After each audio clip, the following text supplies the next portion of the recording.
Chapter 16 she is just my physical need. ये कहकर वह सोना को अजीब तरह सनक के साथ देखने लगता है। वही सोना ने अभी तक कोई भी मूवमेंट नहीं की थी। वही सूर्या के वचन खत्म होते ही ओमी ताली बजाते हुए कहता है, वाह मेरे यार वाह, तूने क्या वचन बनाए हैं अपनी नई नवेली बीवी के लिए। अच्छा है जो वो बेहोश है, अगर होश में होती न तो पहला वचन सुनकर ही बेहोश हो जाती और आखिरी वचन सुनते ही डायरेक्ट सदमे में ही चली जाती है। ये सुनकर सूर्या के होंठों पर तिरछी मुस्कान आ जाती है और वह वैसे ही सोना पर अपनी नजरें टिकाए हुए कहता है, जब शादी सूर्या की हो तो वचन भी तो अनोखे ही होंगे न। ये कहकर वह सोना के होंठों पर हल्का सा किस करते हुए तिरछा मुस्कुरा कर कहता है, शादी मुबारक हो बीवी और पति से जुदाई भी। अब आगे सूर्या की पति से जुदाई वाली बात सुनकर सोना की पकड़ अचानक ही सूर्या पर मजबूत हो जाती है, जिसे महसूस कर सूर्या सोना को गहरी नजर से देखने लगता है और सोना को देखकर उसके हाथों को देखता है तो उसके चेहरे पर टेढ़ी स्माइल आ जाती है। वही सूर्या की बात सुनकर ओमी उसे देखते हुए कहता है, तो इसका मतलब तुम इसे अपने साथ नहीं ले जाने वाले। ये सुनकर सूर्या उसे देखकर तिरछा मुस्कुराते हुए कहता है, किसने कहा कि मैं इस नाजुक फूल को अपनी काली दुनिया में कदम भी रखने दूंगा। ये सुनकर सूर्या उसे घूरते हुए दांत पीस कर कहता है, तो भाई मेरे मुझे एक बात बता, तुझे जब उसे अपने साथ ले जाना ही नहीं था तो उससे शादी क्यों की तूने। ये सुनकर सूर्या उसे घूरते हुए कहता है, मैंने इससे शादी इसे अपने साथ रखकर इसके साथ सोने के लिए नहीं की है, समझाना। ये शादी सिर्फ शादी नहीं है, मोहर है सूर्या के नाम की इस लड़की पर, क्योंकि जिस चीज को सूर्या ने नजर भर भी देख लिया हो उसे कोई और नजर उठाकर भी नहीं देख सकता। और इस लड़की के साथ तो मैं अपनी रात बिताई है, तो इस पर ये शादी नाम का मोहर भी इसीलिए लगाया है मैंने, ताकि ये किसी और की तरफ आंख उठाकर भी न देखे। उसकी बात सुनकर ओमी चुप हो जाता है। वही सूर्या सोना को गोद में उठाए बिस्तर पर सुला देता है और उसके माथे पर किसकर उस बैग के पास जाता है और बैग में से कुछ सामान निकालकर उसे आपस में फिट करने लगता है। उसे ऐसा करते देख ओमी उससे पूछता है, अब तू ये क्या करने जा रहा है। तो सूर्या उससे कहता है, अभी वचन दिया तो तुझे सुनाई नहीं दिया क्या, हर पल मेरी नजरें रहेंगी अब से मेरी बीवी पर। ये कहकर वह हिडन कैमरा को उस कमरे में फिट करने लगता है। तभी ओमी उसे ऐसा करते देख हड़बड़ी में कहता है, तू क्या पागल हो गया है क्या, तुझे उस पर भरोसा करना चाहिए सूर्या, तू अपनी ही बीवी की प्राइवेसी के साथ ऐसे खिलवाड़ कैसे कर सकता है। तो सूर्या दूसरा हिडन कैमरा छुपाते हुए कहता है, किसने कहा कि मुझे उस पर भरोसा नहीं है, पर जिस तरह से आज किसी ने उसके ऊपर ड्रग्स का एक्सपेरिमेंट किया है, न मुझे इस अनाथालय के लोगों पर बिल्कुल भी भरोसा नहीं है। भोली भाली सी मेरी बीवी का कहीं किसी ने फायदा उठा लिया तो, इसलिए मैं कोई रिस्क नहीं लेना चाहता। ये सुनकर ओमी उसे देखते हुए मुंह बनाकर कहता है, तो तू क्या ऐसे नजर रखेगा उस पर, और यार घरवाली है तेरी, कुछ तो शर्म कर। ये सुनकर सूर्या उसे घूरकर देखता है और फिर सारे कैमरे फिट करने के बाद सोना के पास जा उसके सिर को सहलाते हुए कहता है, हाँ तो मैंने कब कहा कि बाहर वाली है, बीवी है मेरी और पूरा हक है मेरा इस पर 24 घंटे नजर रखने का। और रही बात प्राइवेसी की, तो इसका मुझसे कुछ भी प्राइवेट नहीं रहेगा आज से, समझा तू। ये खुद आज से मेरी प्राइवेट प्रॉपर्टी बन चुकी है। वही ओमी सूर्या का अजीबोगरीब जवाब सुनकर कुछ पल चुप हो जाता है और फिर कुछ सोचते हुए कहता है, वैसे बाहर वाली से याद आया, लीजा के बारे में क्या सोचा है तूने। ये सुनकर सूर्या के चेहरे के एक्सप्रेशन बदल जाते हैं और वह ओमी को देखकर दांत पिसते हुए कहता है, मेरे पास ऐसे फालतू लोगों के बारे में सोचने के लिए टाइम नहीं होता है, समझा तू। दोबारा मेरे सामने उसका नाम भी लिया न तूने तो मुझसे बुरा कोई नहीं होगा तेरे लिए। उसकी बात सुनकर ओमी की बोलती बंद हो जाती है और वह मुंह बनाते हुए चुप हो जाता है। तभी सूर्या उससे कुछ सोचते हुए कहता है, कब निकलना है। तो ओमी के फेस पर भी सूर्या के सवाल पर सीरियस एक्सप्रेशन आ जाते हैं और वह सूर्या से कहता है, कल सुबह तक, क्योंकि वो डील शाम को फाइनल होने वाली है और उससे पहले हमें वहां पहुंचना होगा। ये सुनकर सूर्या बालकनी में जाकर सिगरेट जलाते हुए कहता है, ठीक है फिर निकलने की तैयारी करो। ये सुनकर ओमी उससे कहता है, और मैं सब कुछ रेडी करवाता हूँ, तू कल तुम पर पहुँच जाना और अब तू अपनी बीवी के साथ टाइम बिता, मुझे एक इम्पोर्टेंट काम है, मैं उसे निपटा कर आता हूँ। ये कहकर वह जीप में बैठ जाता है। वही सूर्या उसकी बात सुनकर सिगरेट की कश भरते हुए तिरछा मुस्कुरा कर कहता है, हाँ हाँ, और तेरे उस इम्पोर्टेंट काम का नाम गौरी है, क्यों, सही कहा ना। ये सुनकर ओमी के हाथ जीप स्टार्ट करते करते रुक जाते हैं और वह कसकर अपनी आंखें भींचते हुए कहता है, she is just my physical need Surya and you know that very well. तो सूर्या उसकी बात सुनकर मुस्कुराते हुए कहता है, ये just a physical need dude, क्योंकि प्यार मोहब्बत इश्क this is not a type. ये कहकर वह सोना को देखने लगता है। वही ओमी उसकी हाँ में हाँ मिलाते हुए मुस्कुराकर कहता है, तू कभी नहीं सुधरेगा साले। तो सूर्या फिर से सिगरेट के कश भरते हुए कहता है, सूर्या को कोई सुधार दे, इतनी ना तो किसी में हिम्मत है और न ही किसी की औकात। सूर्या की बादशाहत कल भी कायम थी, आज भी है और हमेशा रहेगी। ये कहकर वह कॉल काट करके ऊपर आसमान को देखते हुए सिगरेट पीने लगता है। To be continued. आगे क्या लिखा है सोना के नसीब में? क्या रिएक्शन होगा सोना का सुबह उठने के बाद? क्या वह जान जाएगी अपनी इस अनचाही शादी के बारे में? जानने के लिए बने रहिए मेरे साथ। कमेंट करके बताना कैसा लगा आज का पार्ट। 17 ओमी का गौरी से जबरदस्ती करना। ये सुनकर ओमी के हाथ जीप स्टार्ट करते करते रुक जाते हैं और वह कसकर अपनी आंखें भींचते हुए कहता है, she is just my physical need Surya and you know that very well. तो सूर्या उसकी बात सुनकर मुस्कुराते हुए कहता है, ये जस्ट फिजिकल नीड डूड, क्योंकि प्यार मोहब्बत इश्क this is not a type. ये कहकर वह सोना को देखने लगता है। वही ओमी उसकी हाँ में हाँ मिलाते हुए मुस्कुराकर कहता है, तू कभी नहीं सुधरेगा साले। तो सूर्या फिर से सिगरेट के कश भरते हुए कहता है, सूर्या को कोई सुधार दे, इतनी ना तो किसी में हिम्मत है और न ही किसी की औकात। सूर्या की बादशाहत कल भी कायम थी, आज भी है और हमेशा रहेगी। ये कहकर वह कॉल काट करके ऊपर आसमान को देखते हुए सिगरेट पीने लगता है। अब आगे सूर्या सोना को देखते हुए सिगरेट पीने लगता है और फिर कुछ सोचकर अंदर आकर सोना को अपनी बाहों में खींचकर गले लगाकर सो जाता है। वही सोना भी उससे झट से चिपक जाती है और उसके सीने में अपना सिर घुसा लेती है, जिससे सूर्या उसके सिर पर हल्का सा किस करके उसे खुद से और चिपका लेता है। वही दूसरी तरफ ओमी सूर्या के पास से सीधा एक बंगले के सामने आकर खड़ा हुआ था, जिसमें साफ साफ लिखा हुआ था शर्मा निवास। वह कुछ पल उस बंगले के गेट को घूरता है और फिर उसकी नजर उस बंगले के एक कमरे की बालकनी पर जाती है, जिसे देखकर ओमी के चेहरे पर शातिर मुस्कुराहट आ जाती है। वह कुछ सोचकर उस बंगले के पीछे वाले हिस्से की तरफ अपने कदम बढ़ा देता है। कुछ देर बाद ओमी उस कमरे की बालकनी में खड़ा हुआ था और नीचे पाइप को देख रहा था, जिससे वह लटक कर आया था। उस पाइप को देखते हुए वह खुद से ही कहता है, जितनी मेहनत तुमने करवाई है ना, उसका पूरा पूरा हिसाब बराबर करूंगा तुमसे। ये कहकर वह मुस्कुराते हुए बालकनी से अंदर कमरे की तरफ चला जाता है। अंदर जाकर वह पूरे कमरे को स्कैन करने लगता है। तभी उसकी नजर उस कमरे में बेड पर सोई हुई लड़की पर जाती है, तो उसके होंठों पर तिरछी स्माइल आ जाती है और वह अपनी शर्ट के बटन खोलकर शर्ट उतार कर सीधे बेड पर उस लड़की के पास जा उसके ब्लैंकेट को खींचकर खुद उसके ऊपर आ जाता है और उसको ऊपर से नीचे तक देखने लगता है और फिर कुछ सोचकर अपना बेल्ट निकाल देता है और उस लड़की के हाथों को अपने बेल्ट से बांधकर ऊपर बेड रेस्ट से बांध देता है और फिर उस लड़की के करीब जाकर ही लेट जाता है। वही वह लड़की ओमी के ऐसा करने पर हल्का सा कसमसा कर फिर से सो जाती है। वही उसको नींद में ऐसे कसमसाते हुए देखकर ओमी तिरछा मुस्कुरा देता है और उसके होंठों पर अपने होंठ रखकर किस करते हुए जोर से बाइट कर लेता है। वही वह लड़की जो कि कोई और नहीं गौरी ही थी, उसे जब अपने होंठों पर दर्द का एहसास होता है तो वह झट से अपनी आंखें खोल सामने देखती है। उसकी आंखें हैरानी से बड़ी हो जाती है, क्योंकि सामने ओमी उसके ऊपर पूरा तरह से कब्जा किए लेटा हुआ था और उसे घूरते हुए ही एग्रेसिवली किस किए जा रहा था। वही गौरी उसको देखते ही जैसे ही छटपटाने लगती है तो उसे अपने हाथों पर बहुत ज्यादा दर्द महसूस होता है और उसे एहसास होता है कि उसके हाथ बंधे हुए हैं। वह घूर कर ओमी को देखती है। वही ओमी के फेस पर तिरछी मुस्कान आ जाती है। उसका ऐसा रिएक्शन देखकर गौरी उसको मुस्कुराता देखकर उसके होंठों को ही बाइट कर लेती है, जिससे ओमी गुस्सा होने के बजाय उसके होंठों से दूर होकर मुस्कुराते हुए कहता है, जाग गई मेरी जंगली बिल्ली। तो गौरी उसे गुस्से से घूरते हुए गहरी गहरी सांस लेते हुए कहती है, आप क्यों आए हैं यहाँ? आपकी तो शादी थी ना आज, तो जाए शादी कीजिए और अपनी बीवी के साथ सुहागरात मनाए। मेरे पास क्या करने आए हैं यहाँ? और मेरे हाथ क्यों बांधे हैं? खोलिए मुझे। ये सुनकर ओमी उसके कान के पास जाकर कहता है, हाँ बेबी, शादी तो हो गई है तो सोचा कि क्यों ना अब सुहागरात भी मना लूं अपनी बेबी के साथ। वही गौरी मुश्किल से अपनी गहरी सांसों को काबू करते हुए कहती है, देखिए प्लीज, अगर ये मजाक है तो बहुत घटिया मजाक कर रहे हैं आप मेरे साथ। ये सुनकर ओमी रुक जाता है और अपना सिर ऊपर कर उसे देखते हुए उसके बालों को मुट्ठी में भरकर गुस्से से कहता है, मजाक? मैं मजाक कर रहा हूँ और तुम जो फोन पर मेरा मजाक बना रही थी, मुझे बच्चों से भी गया गुजरा कहकर उसका क्या? हाँ बोलो बेबी। वही गौरी ओमी के ऐसा करने पर अपने दर्द को कंट्रोल करते हुए कहती है, देखिए ओमी, अभी आप गुस्से में हैं, हम सुबह बात करते हैं इस बारे में। अभी आप प्लीज यहाँ से चले जाए, अगर मम्मी पापा जाग गए तो। तभी ओमी उसकी बात को बीच में काटकर उसकी आंखों में आंखें डालकर कहता है, जाग गए तो क्या बेबी? क्या हाँ, क्या कर लेंगे तुम्हारे पापा मेरा? ये सुनकर गौरी चुप हो जाती है, क्योंकि उसे अच्छे से पता था ओमी के सामने उसके मम्मी पापा की बिल्कुल भी नहीं चलने वाली थी।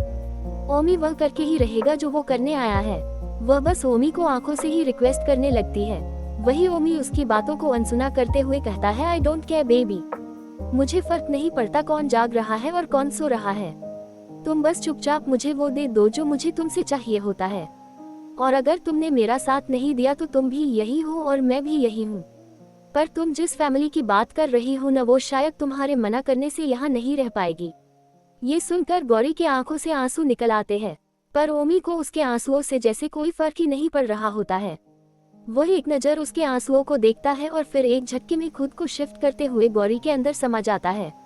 To be continued. तो क्या कहानी है गौरी और ओमी की? क्यों ओमी के लिए गौरी है सिर्फ उसकी फिजिकल नीड? जानने के लिए बने रहिए मेरे साथ। बाकी का रोमांस कल लिखूंगी। अब प्लीज कमेंट में बताएं कैसा चैप्टर चाहिए आप सबको। चैप्टर 18, ओमी और गौरी। वह बस ओमी को आंखों से ही रिक्वेस्ट करने लगती है। वही ओमी, आई डोंट केयर बेबी, मुझे फर्क नहीं पड़ता कौन जाग रहा है और कौन सो रहा है। तुम बस चुपचाप मुझे वो दे दो जो मुझे तुमसे चाहिए होता है। और अगर तुमने मेरा साथ नहीं दिया तो तुम भी यही हो और मैं भी यही हूँ। पर तुम जिस फैमिली की बात कर रही हो न, वो शायद तुम्हारे मना करने से यहाँ नहीं रह पाएगी। ये सुनकर गौरी के आंखों से आंसू निकल आते हैं, पर ओमी को उसके आंसुओं से जैसे कोई फर्क ही नहीं पड़ रहा होता है। वह एक नज़र उसके आंसुओं को देखता है और फिर एक झटके में खुद को शिफ्ट करते हुए गौरी के अंदर समा जाता है। अब आगे, जैसे ही ओमी गौरी के अंदर समा जाता है, गौरी कसकर अपनी आंखें बंद कर लेती है और अपने होंठों को अपने ही दांतों से जोर से बाइट कर लेती है ताकि उसकी चीख बाहर न जाए।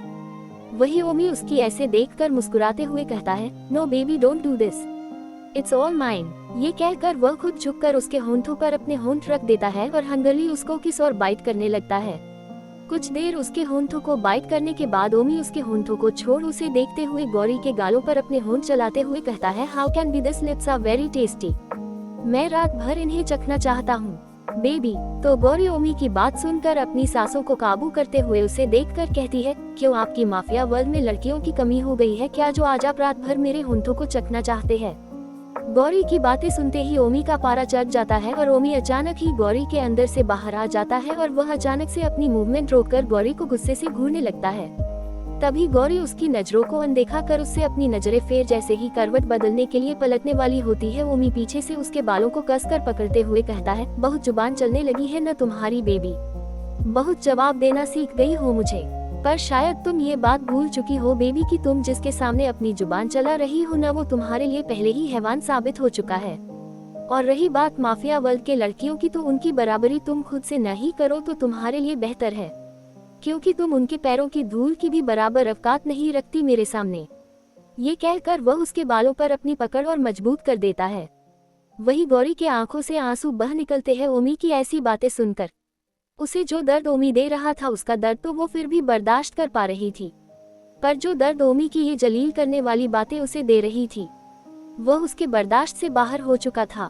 और वह अपने आंसू भरे चेहरे को तकिए में घुसाते हुए ओमी से कहती है, तो जाए न उन्हीं के पास, क्यों आते हैं मेरे पास अपनी फिजिकल नीड को पूरा करने के लिए?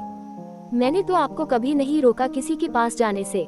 ये सुनकर ओमी के होंठों पर तिरछी स्माइल आ जाती है और वह गौरी की पीठ बार जोर से बाइट करते हुए कहता है, डोंट वरी बेबी, उनके पास भी रोज ही जाता हूँ, पर वो क्या है न, वो सब तो मुझे बहुत अच्छे से सेटिस्फाइड कर देती है। पर तुम्हारा क्या, तुम्हारे पास भी तो कोई होना चाहिए न तुम्हें सेटिस्फाइड करने के लिए, इसलिए उन लोगों के बाद मैं तुम्हारे पास आ जाता हूँ, तुम्हारे जिस्म की प्यास को बुझाने के लिए। ये सुनकर गौरी उससे कुछ नहीं कहती, क्योंकि उसे पता था वो जितने सवाल करेगी ओमी उसका उल्टा ही जवाब देगा और उसे ही जलील करने की कोशिश करेगा। वह बस अब चुपचाप आंसू बहाते हुए लेटी रही और ओमी के रुकने का इंतजार करने लगी, पर ओमी तो रुकने के बजाय और वाइल्ड होता जा रहा था। कुछ देर बाद जब गौरी की थक कर आंखें बंद होने लगी तो ओमी कसकर उसके नेक पर बाइट कर लेता है। वही गौरी जो कि अभी अभी ही नींद की आगोश में जाने वाली ही थी, वह ओमी के इस मोमेंट से दर्द से चीख पड़ती है और अपना सिर नहीं में हिलाने लगती है।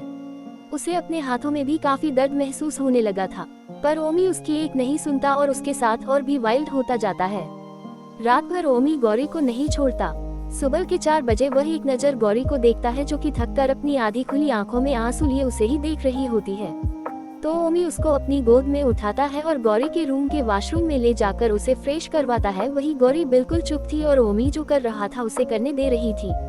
कुछ देर बाद ओमी गौरी और खुद को फ्रेश करवा कर बाहर लाता है और गौरी को बेड पर लिटाने के बाद खुद अपने कपड़े पहनने लगता है। फिर कपड़े पहनने के बाद मिरम एक गौरी को देखते हुए तिरछा मुस्कुरा कर कहता है, यू नो व्हाट बेबी, मैं जब भी तुम्हारे साथ इंटीमेट होता हूँ ना, मुझे हमारे पहले मिलन की रात याद आ जाती है। ये सुनकर गौरी उसे देखती है और उसकी तिरछी स्माइल पर खुद भी व्यंग भरी मुस्कुराहट लिए कहती है, हाँ क्यों नहीं, मैं भी उस रात को कैसे भूल सकती हूँ। आखिर उसी दिन मेरे सच्चे प्यार ने आपके झूठे प्यार के सामने घुटने जो टेक दिए थे। ये सुनकर ओमी के हाथ रुक जाते हैं और वह अपनी आंखें कसकर बंद कर लेता है। To be continued. क्यों कर रहा है ओमी गौरी के साथ ऐसा? क्या इसके पीछे छुपी है कोई बड़ी वजह? क्या गौरी कभी ओमी को अपने प्यार का एहसास दिला पाएगी? और क्या ओमी का बर्ताव कभी बदल पाएगा गौरी के लिए? जानने के लिए बने रहिए मेरे साथ और कमेंट और लाइक करके मुझे जरूर बताएं कि आपको ये पार्ट कैसा लगा। चल 19 मुझे बहुत दर्द हो रहा है। कुछ देर बाद ओमी गौरी और खुद को फ्रेश करवा कर बाहर लाता है और गौरी को बेड पर लिटाने के बाद खुद अपने कपड़े पहनने लगता है। फिर कपड़े पहनने के बाद मिरम एक गौरी को देखते हुए तिरछा मुस्कुरा कर कहता है, यू नो व्हाट बेबी, मैं जब भी तुम्हारे साथ इंटीमेट होता हूँ ना, मुझे हमारे पहले मिलन की रात याद आ जाती है। ये सुनकर गौरी उसे देखती है और उसकी तिरछी स्माइल पर खुद भी व्यंग भरी मुस्कुराहट लिए कहती है, हाँ क्यों नहीं, मैं भी उस रात को कैसे भूल सकती हूँ। आखिर उसी दिन मेरे सच्चे प्यार ने आपके झूठे प्यार के सामने घुटने जो टेक दिए थे। ये सुनकर ओमी के हाथ रुक जाते हैं और वह अपनी आंखें कसकर बंद कर लेता है। अब आगे ओमी गौरी को बात पर पलट कर उसे देखते हुए व्यंग भरी हंसी के साथ कहता है, क्या कहा सच्चा प्यार मतलब भी जानती हो सच्चे प्यार का? खैर छोड़ो, तुमसे और उम्मीद भी क्या की जा सकती है। ये कहकर बालकनी की तरफ जाने लगता है, पर फिर कुछ सोचकर वापस गौरी के पास आता है तो गौरी उसे सवालिया नजरों से देखने लगती है। वही ओमी उसके पास आकर उसके होंठों पर हल्का सा किस करते हुए कहता है, बाहर जा रहा हूँ कुछ दिनों के लिए किसी जरूरी काम से। इस बीच मुझे ऐसी कोई भी बात सुनने में नहीं आनी चाहिए जिससे मुझे तुम पर गुस्सा आए, वरना तुम अच्छे से जानती हो मैं क्या करूँगा तुम्हारे साथ। ये कहते वक्त उसकी आवाज सर्द हो चुकी थी।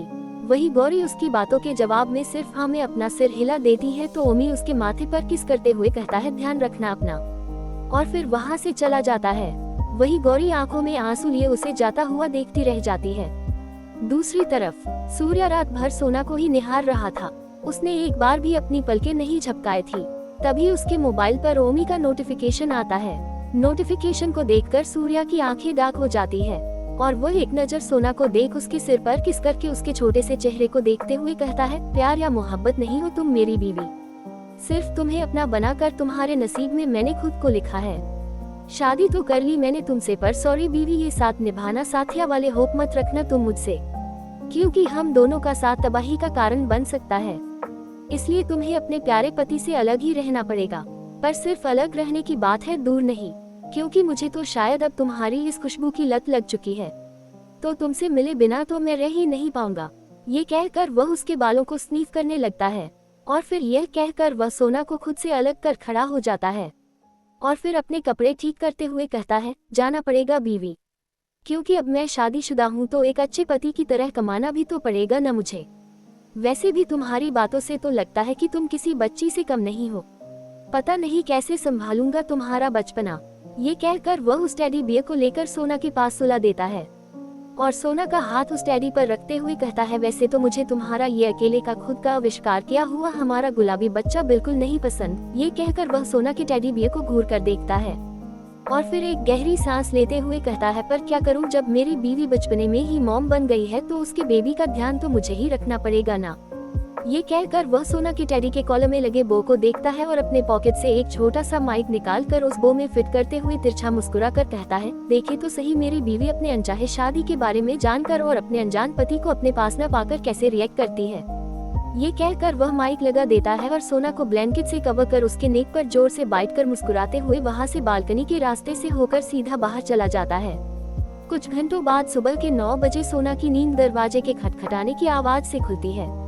वह जैसे ही आंखें खोलती है और उठने की कोशिश करती है, उसके सिर में बहुत तेज दर्द महसूस होने लगता है और उसके शरीर में अकड़न महसूस होने लगती है।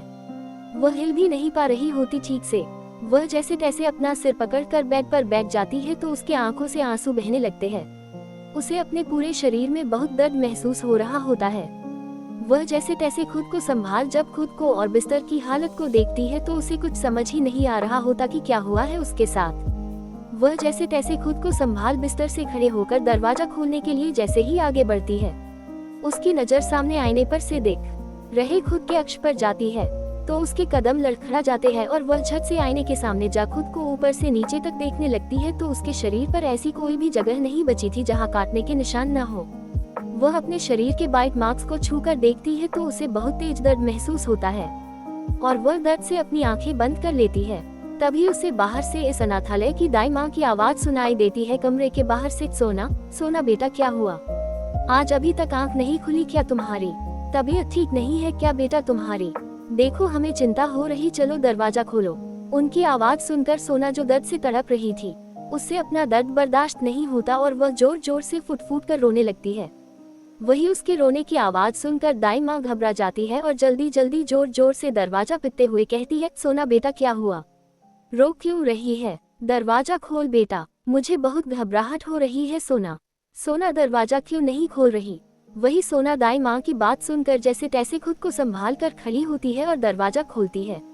वही दाई माँ जैसे ही दरवाजा खुलते हुए देखती है तो उनकी जान में जान आती है, पर सामने खड़ी सोना को देखते ही उनकी आंखें बड़ी हो जाती है, क्योंकि सामने सोना जिस हाल में खड़ी थी उसकी आधी से ज्यादा बॉडी रिवील हो रही थी और उसकी बॉडी के सारे बाइट मार्क्स भी शो हो रहे थे। उसे ऐसे देखकर दाई माँ घबरा जाती है और तुरंत उसे अपने सीने से लगा लेती है। वही सोना दाई माँ के सीने से लगते ही और जोर जोर से रोने लगती है तो दाई माँ उसे शांत कराते हुए आसपास देखकर सीधे सोना को कमरे के अंदर ले जाकर बिस्तर पर बिठा देती है और जल्दी से जाकर कमरे का दरवाजा बंद कर वापस सोना के पास आ उसका चेहरा अपने हाथों में भरकर उससे बहुत प्यार से पूछती है, सोना सोना बेटा क्या हुआ और ये सब क्या है, बताओ मुझे। ये कहकर उसके निशानों की तरफ इशारा कर देती है तो सोना फिर से उनके सीने से लगते हुए रोते हुए कहती है, मुझे नहीं पता दाई माँ, मुझे कुछ भी नहीं पता क्या हुआ है मेरे साथ, पर मुझे बहुत दर्द हो रहा है। ये कहकर वह अपने पेट के नीचे हिस्से में हाथ रख लेती है। वही उसके हाथों को देखकर दाई माँ घबरा जाती है और उसे खुद से अलग करते हुए कहती है, ये तुम क्या कह रही हो सोना, ऐसा कैसे हो सकता है, तुम्हारी हालत देखो, ये क्या हाल हो रखा है तुम्हारा और तुम कह रही हो तुम्हें पता ही नहीं कि क्या हुआ है तुम्हारे साथ। तो सोना मासूमियत से अपना सिर उठाकर उन्हें देखते हुए कहती है, हाँ दाई माँ मैं सच कह रही हूँ, मुझे सच में कुछ नहीं पता, मैं तो रात में सब बच्चों को सुलाकर अपने कमरे में आई, फिर नमित भैया ने मुझे दूध ला कर दिया जो मैं पीना भूल गई थी, फिर उस दूध को पीने के बाद मुझे हल्का गर्मी महसूस होने लगी और मैंने शावर लिया, फिर उसके बाद का मुझे कुछ भी याद नहीं क्या हुआ मेरे साथ। ये बोलकर वह रोने लगती है। वही दाई माँ उसकी बात सुनकर ज्यादा कुछ समझ नहीं पाती, पर उन्हें इतना तो यकीन हो जाता है कि अनाथालय का ही कोई है जिसने सोना के साथ कुछ गलत करने की कोशिश की है, पर किसने ये कह पाना मुश्किल था। सोना की बातों से तो उनका शक सीधा नमित पर ही जा रहा होता है, पर नमित इस अनाथालय के ओनर का बेटा था। वह उनसे पूछती भी तो कैसे, क्योंकि वह थी तो आखिर उस अनाथालय की सिर्फ एक केयरटेकर। पर उन्हें सोना के लिए बहुत बुरा लग रहा था, क्योंकि सोना बहुत मासूम थी। उसे तो समझ भी नहीं आ रहा था कि किसी ने उससे उसकी आबरू छीन ली थी, वो भी उसका फायदा उठाकर। वह सोना को देखती है जो दर्द से रोए जा रही होती है। उसे ऐसे देखकर उनको बहुत बुरा लगता है, उनकी भी आंखें नम हो जाती है, क्योंकि वो सोना को अपनी बेटी की तरह ही मानती थी। इसलिए वह अब सोना से ज्यादा कोई सवाल जवाब नहीं करती और उसका चेहरा अपने हाथों में थाम कर उसके आंसू पोंछते हुए कहती है, सोना देखो बेटा, जो कुछ भी हुआ उसे भूल जाओ और रोना बंद करो। तुम एक काम करो, तुम्हें दर्द हो रहा है ना। तो सोना उनकी बात पर अपने पेट के बीच हाथ रखते हुए अपना सिर हाँ में हिला देती है। तो दाई माँ उससे कहती है, तो चलो जाओ जल्दी से, तुम फ्रेश होकर तैयार हो जाओ, फिर हम डॉक्टर के पास चलते हैं, वहाँ जाकर तुम्हारा सारा दर्द ठीक हो जाएगा। उनकी बात सुनकर सोना उन्हें देखने लगती है तो दाई माँ उसके बिखरे हुए बालों को संवारते हुए कहती है, हाँ मेरी बच्ची, हम अभी डॉक्टर के पास जाकर तुम्हारे लिए दर्द की दवा लेकर आएंगे, अब तुम रोना बंद करो और चलो जाओ जाकर फ्रेश। अचानक ही वो कहते कहते रुक जाती है जब उनकी नजर सोना के बालों के बीच सोना की मांग में भरे हुए खून की तरफ जाती है, जो कि अब सूख चुका था, पर उस खून का रंग काफी गहरा नजर आ रहा होता है, जिसे देखकर दाई माँ के हाथ रुक जाते हैं और वो अपनी हकलाती हुई आवाज में सोना से पूछती है, सोना बेटा, ये तुम्हारी मांग में खून कैसे भरा है? To be continued. तो क्या जवाब देगी सोना दाई माँ के सवाल का, और क्या होगा सोना का रिएक्शन अपने मांग को खून से भरी हुई देखकर? जानने के लिए बने रहिए मेरे साथ। 21 महीने बाद सोना उनकी बात पर अपने पेट के नीचे हाथ रखते हुए अपना सिर हाँ में हिला देती है। तो दाई माँ उससे कहती है, तो चलो जाओ जल्दी से, तुम फ्रेश होकर तैयार हो जाओ, फिर हम डॉक्टर के पास चलते हैं। वहाँ जाकर तुम्हारा सारा दर्द ठीक हो जाएगा। उनकी बात सुनकर सोना उन्हें देखने लगती है तो दाई माँ उसके बिखरे हुए बालों को संवारते हुए कहती है, हाँ मेरी बच्ची, हम अभी डॉक्टर के पास जाकर तुम्हारे लिए दर्द की दवा लेकर आएंगे। अब तुम रोना बंद करो और चलो जाओ जाकर फ्रेश। अचानक ही वो कहते कहते रुक जाती है जब उनकी नज़र सोना के बालों के बीच सोना की मांद में भरे हुए खून की तरफ जाती है, जो कि अब सूख चुका था, पर उस खून का रंग काफी गहरा नजर आ रहा होता है, जिसे देखकर दाई माँ के हाथ रुक जाते हैं और वो अपनी हकलाती हुई आवाज में सोना से पूछती है, सोना सोना बेटा, ये तुम्हारी मांद में खून कैसे भरा है? अब आगे। दाई माँ सोना से जैसे ही ये पूछती है, सोना रुककर एक पल के लिए दाई माँ को ही देखने लग जाती है और फिर उसकी आंखों के सामने एक धुंधला सा दृश्य आने लगता है, जिसमें कोई शख्स अपना हाथ किसी नुकीली चीज से काटकर सोना की मांद भर रहा होता है। ये सब सोना के दिमाग में चलने लगता है, पर कुछ भी क्लियर नहीं दिखाई दे रहा होता है, जिससे सोना को सिर में दर्द महसूस होने लगता है और वह अपना सिर पकड़कर दाई माँ से कहती है, खून कहाँ से आया? पता नहीं दाई माँ, मुझे तो सिर पर कहीं चोट भी नहीं आई है, फिर ये खून मेरी मांद में कैसे आया मुझे नहीं पता। वही उसकी बात सुनकर दाई माँ उससे और कुछ नहीं पूछती और उसे कहती है, ठीक है कोई बात नहीं, तुम जाओ नहा लो और बाल भी धो लेना अच्छे से, तो ये खून का रंग भी चला जाएगा तुम्हारी मांद से। ठीक है बेटा, अब जाओ वरना देर हो जाएगी डॉक्टर के पास जाने में, और तुम्हारे बाबा तुम्हें ऐसे देखेंगे तो 100 सवाल करेंगे। ये कहकर वह सोना के माथे को चूमकर उसके लिए कपड़े निकालने उसके वार्डरोब की तरफ चली जाती है। वही सोना भी उनको बातों को सुनकर हाँ में सिर हिलाते हुए वॉशरूम में चली जाती है। उसके कदम अभी भी लड़खड़ा रहे होते हैं। कुछ देर बाद दाई माँ सोना के लिए सलवार कुर्ती निकालकर पूरे कमरे की हालत देखते हुए पूरा कमरा साफ करने लगती है। वह जैसे ही सोना के ड्रेसिंग मिरर के पास जाती है साफ करने के लिए, तो उनकी नजर वहाँ पर रखे लेटर पर जाती है, जिसको देखकर वह एक नजर बाथरूम के बंद दरवाजे को देखती है और फिर वो लेटर अपने हाथों में लेकर देखने लगती है। वह जैसे जैसे ही उस लेटर को पढ़ रही होती है, उनकी आंखें हैरानी से बड़ी हो रही होती है। तभी उनके कानों में बाथरूम के दरवाजे के खुलने की आवाज आती है, तो घबराहट में वो पीछे पलटकर देखती है और उनके हाथों से वो लेटर छूटकर सोना के पैरों के पास जाकर गिरता है। सोना जो कि नहाकर अपने बालों को टॉवल से सुखाते हुए आ रही होती है, वह जैसे ही उस लेटर को देखती है तो नीचे झुककर उस लेटर को अपने हाथ से उठाती है और उसे पढ़ने लगती है। बी, मुझे पता है सुबह उठते ही तुम्हें तुम्हारी जिंदगी का सबसे बड़ा सरप्राइज नहीं शॉक मिलने वाला है, क्योंकि कल सुबह तुम मिस से मिसेस बन चुकी होगी, वो भी अपने इस अनजान पति की। वैसे सॉरी बीवी, दुनिया पहले शादी करती है फिर सुहागरात, पर तुम्हारे पति ने तुम्हारे साथ पहले सुहागरात मना ली और फिर तुम्हारी मर्जी के बिना शादी भी कर ली तुमसे। इतना पढ़ते ही सोना की आंखें बड़ी हो जाती है और वह आगे पढ़ती है, और आई नो तुम्हें यकीन नहीं हो रहा होगा कि रातों रात कैसे तुम मेरी बीवी बन सकती हो। तो जान, इट्स नॉट ड्रीम जान, it's absolutely true that you are my wife and I am your husband बीवी। और इसका सबसे बड़ा प्रूफ है तुम्हारे गले में मेरे नाम का मंगलसूत्र और मांग में भरा हुआ मेरा खूनी सिंदूर। इतना पढ़ते ही सोना को उसके मांग का खून याद आता है और वह तुरंत अपने गले में चैन को नोटिस करती है, जिस पर एस लिखा हुआ था सूर्य के सिंबल के साथ। उसके हाथ अपने आप ही उस लॉकेट पर चली जाती है। वह एक नजर उस चेन पर डाल वह आगे पड़ती है, तो डियर बीवी, अब तो तुमको पक्का यकीन हो ही गया होगा कि नाउ यू आर मैरिड। और अब इस बात को अपने दिल और छोटे से दिमाग में अच्छे से फिट कर लो, क्योंकि अगर तुमने अपनी शादीशुदा होने पर इनकार करने का सोचा भी तो ये तुम्हारे इस प्यारे से अनाथालय के लिए बिल्कुल भी अच्छा नहीं होगा। तुम्हारी सिर्फ एक गलती और मैं पूरे अनाथालय को ही बर्बाद करके रख दूंगा जान। इसलिए चुपचाप एक अच्छी बीवी बनो और टेबल पर जो मेडिसिन रखी है वो खाकर रेस्ट करो और खुद का अच्छे से ध्यान रखो, क्योंकि मुझे अपनी चीजें बिल्कुल सही सलामत पसंद आती है। तो खुद को न तो चोट पहुंचाना और न ही किसी और को पहुंचाने देना। अंडरस्टैंड बीवी? Okay now I have to go बीवी। वैसे मन तो बिल्कुल नहीं कर रहा तुम्हें छोड़कर जाने का, बट डोंट वरी, जल्दी ही फिर मिलेंगे। पर अभी के लिए तुम्हारी को खुशबू मैं खुद में बसा कर लिए जा रहा हूँ। ओके सी यू सून बीवी।